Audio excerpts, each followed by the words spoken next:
भांगड़ में भी देखा, इसका बाद क्या जरूरत है?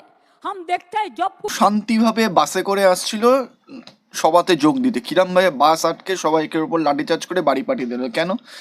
বেসিক্যালি যে গণতান্ত্রিক অধিকার আন্দোলন করার যদি বিরোধিতা করে, পুলিশকে দিয়ে সেটা রুখছে। আজকে পুলিশকে আমি বলছি, এই যে এত গুন্ডামি না তৃণমূলের, আপনি পুলিশকে বাদ দিয়ে একটা নেতাকে রাস্তায় নামতে বলুন, দেখুন কি অবস্থা হয়। এখন এই নেতাগুলোর এমন অবস্থা হয়েছে, তৃণমূলের নেতাগুলো, যে সিকিউরিটি ছাড়া বাইরে বেরোতে পারছে না ভয়। আপনি পুলিশের সাহায্য ছাড়ার মাঠে ময়দানে নামুন, আমরা বুঝিয়ে দেবো, লোকজন বুঝিয়ে দেবে যে কত ধানে কত চাল।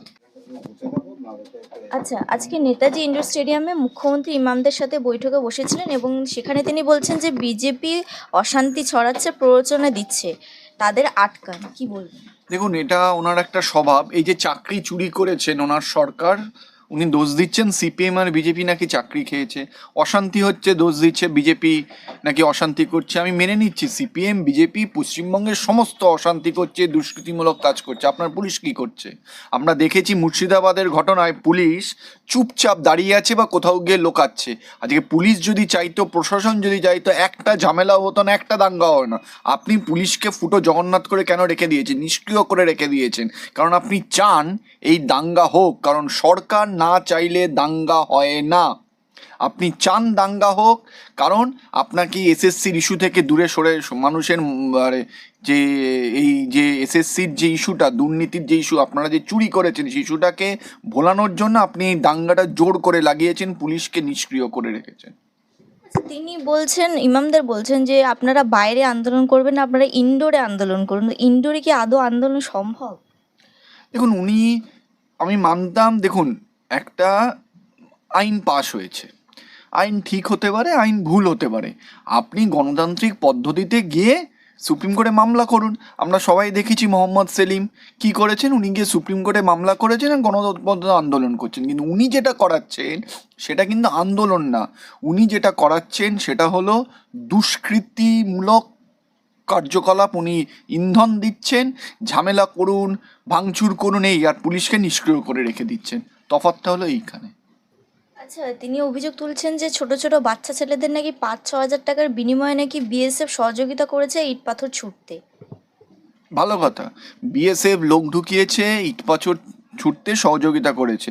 যখন এসব হচ্ছিল, আপনার পুলিশের ইন্টেলিজেন্স কি করছিল, আপনার পুলিশ কি করছিল, আপনার আইজি কি করছিল, প্রশাসন কি করছিল, সবই যখন আপনি জানেন, এই ইন্টেলিজেন্স, সেই ইন্টেলিজেন্সে পুলিশ কেন কোনো কাজ করেনি? ল অ্যান্ড অর্ডার তো স্টেট সাবজেক্ট। আপনি কেন বিএসএফ সব থেকে বাজে, কিন্তু বিএসএফ এটা করিয়েছে, বাচ্চাদের ঢুকিয়েছে, বাংলাদেশ থেকে ঢুকিয়েছে, অন্য রাজ্য থেকে ঢুকিয়েছে। আপনি তো পুলিশ মন্ত্রী, আপনাদের কাছে কোনো ইনপুট ছিল না কেন? যদি থেকে থাকে আপনি কোনো ব্যবস্থা নেননি কেন? এই মানে এত দ্বিচারিতা, এত বিভ্রান্ত, এত মিথ্যাচার, সব কিছুর একটা লিমিট আছে। মানুষ এবার বুঝে গেছে, তাই জন্য এখনও উনি এইসব কথা বলছেন, কারণ জানেন ওনার কাছে আর কোনো সঠিক কথা নেই বলার। যেরকম চাকরি ওনারা চুরি করলো, চাকরি গেল, দোষ দিচ্ছে, ওনার দল মিছিল করছে যে 26,000-এর চাকরি কেন গেল, সিপিএম বিজেপি জবাব দাও। এখানেও হচ্ছেই, মুর্শিদাবাদে ঝামেলা হয়েছে, বিএসএফ ঢুকিয়ে ঝামেলা করিয়েছে, আপনার পুলিশ কী করছিল? ওনার কাছে কোনো জবাব নেই, তাই জন্য এরকম ভুলভাল কথাবার্তা উনি বলবেন। আচ্ছা, ইমামদের তিনি বলছেন যে কিছুদিন সময় দিন, মানে 1 বছর থেমে যান, মানে 1 বছরটা কি ভোটটা চলে যাওয়ার পর্যন্ত তিনি অপেক্ষা করছেন? দেখুন, ওনার রাজনীতিটাই হলো ভোটের রাজনীতি। উনি কোনো দিনও মুসলমানদের, আপনি দেখুন, কোনো উন্নয়নমূলক কাজ মুসলমানদের জন্য উনি করেনি। কারণ ওনার টার্গেট হলো, উনি মুসলমানদের ব্যবহার করেন শুধুমাত্র ভোটের জন্য, আর কোনো কিছুর জন্য না। প্রকৃত যে উন্নয়ন মুসলমানদের, মাইনরিটিদের, উনি কোনোভাবে তাদের কোনো উন্নয়ন করেনি।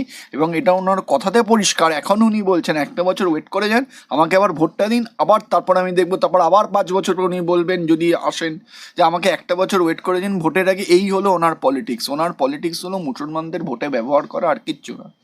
আচ্ছা, মুর্শিদাবাদে রাজ্যের পুলিশ নিষ্ক্রিয়, তারপরে আবার যখন কিছুদিন আগে সিদ্দিকুল্লাহ রামলীলা ময়দানে এলেন, সেখানেও পুলিশ নিষ্ক্রিয়, নীরব দর্শকের ভূমিকা পালন করলো, যে এত এত দুষ্কৃতী যারা নাকি বাসে ভাঙচুর চালিয়েছে, হিন্দু দেবদেবীর ছবি তুলে নিয়েছে।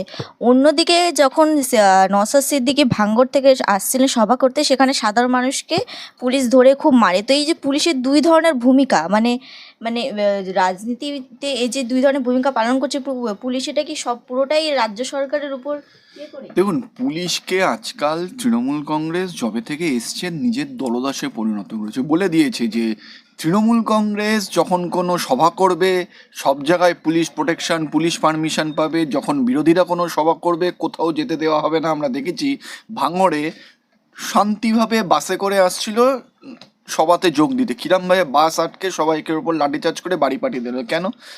বেসিক্যালি যে গণতান্ত্রিক অধিকার আন্দোলন করার যদি বিরোধিতা করে পুলিশকে দিয়ে সেটা রুখছে। আজকে পুলিশকে আমি বলছি, এই যে এত গুন্ডামি না তৃণমূলের, আপনি পুলিশকে বাদ দিয়ে একটা নেতাকে রাস্তায় নামতে বলুন, দেখুন কি অবস্থা হয়।